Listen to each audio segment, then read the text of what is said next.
So during my medical education, it was not imparted to me just how powerful food was as a healing force.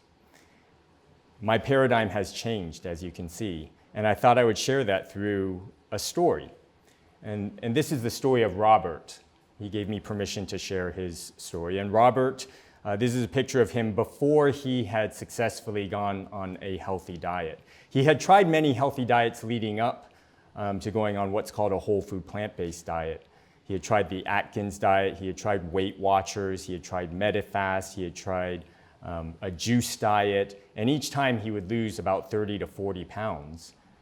But as most diets go, what goes down comes back up, and sometimes even more. And it was around 2014 that he finally learned about what's called a whole food plant-based diet, which is what I'm going to share with you today. And prior to going on a plant-based diet, he weighed 298 pounds. His blood pressure was in the 150s over 90s. As many of you know, normal blood pressure is considered 120 over 80. So 150 over 90 is not just high, it's fairly high. He was on multiple medications to manage his various conditions.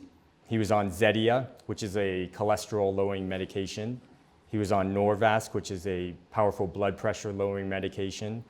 He was on Pristiq, which is an antidepressant, and albuterol for his asthmatic symptoms. He was very sedentary because he found that if he walked more than 2 blocks, he would become short of breath and would need to use his inhaler. So as a result, he did not do very much exercise. In 2014 was when he learned about what's called a whole food plant-based diet and just started doing that day after day. When I met him in 2016, this is who I met. Wow. 2 years later, 173 pounds, blood pressure in the 110s over 70s. Remember, normal blood pressure is 120 over 80. So he not only met normal, he was even below normal, which can be dangerous if you're on medications to get it that low. But if you have a blood pressure of 110 over 70 without medication, that is optimal. Most notable of all, though, was that he was off all medication. He was off his cholesterol-lowering medication with a total cholesterol of around 150, with normal being less than 200. As I shared, his blood pressure was in the 110s over 70s, off the Norvasc, which is a very powerful blood pressure medication. He was off his antidepressant. So I would say that many people with mood disorders have found that they are able to get off their medication when they're healing themselves with food and healthy lifestyle.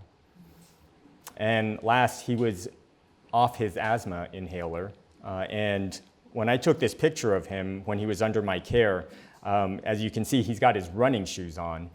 He says he has so much energy from this new way of eating and this lifestyle that he has to run. And he runs over 5 miles per day, and he does not require the use of an inhaler. So Robert, in a way, is symbolic of my new paradigm for the care of my patients. And management is not it. It's reversal, cure, prevention. And when you do everything you can, in some cases, some people still do require medications, and then you do want to manage well. But management, in my mind, should always be the second line and not the first line. Now, people are also surprised because I have not always eaten a healthy diet. This is me. Chubster, chubby cheeks, fatso. I had all sorts of little nicknames. But this is me. I was the most overweight kid in my grade all the way up through 5th grade. In fact, my brother is in the audience. This is my older brother. He's sitting in the 2nd row. And growing up, I didn't necessarily get this way by accident. I partook in a lot of standard American dietary foods.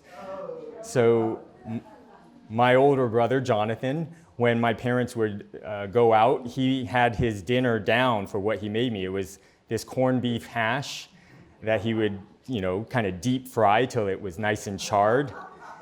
A few eggs with those Pillsbury croissants, that came in a little cylinder. I don't even know if they still sell them, but you kind of roll them up. They do? Okay, I got affirmation that they do still sell these.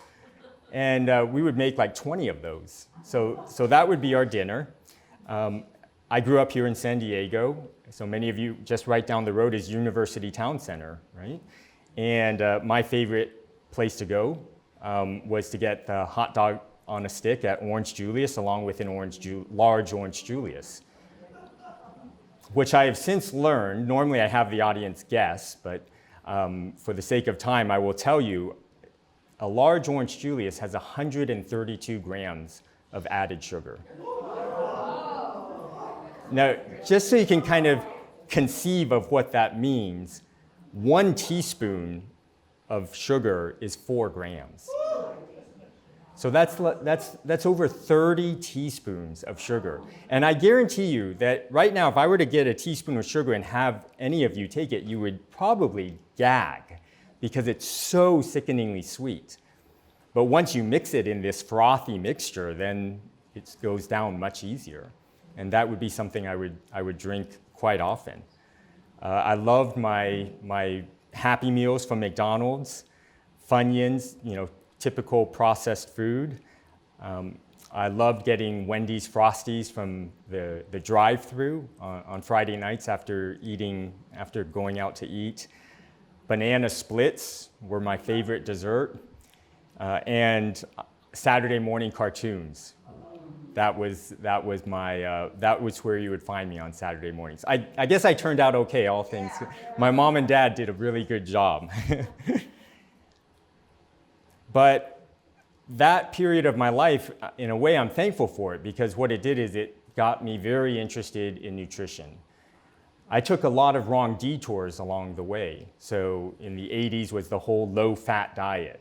So, I began to focus on how many grams of fat were in a food item, but not realizing that you can eat very highly processed foods that have tons of added sugar, but 0 grams of fat.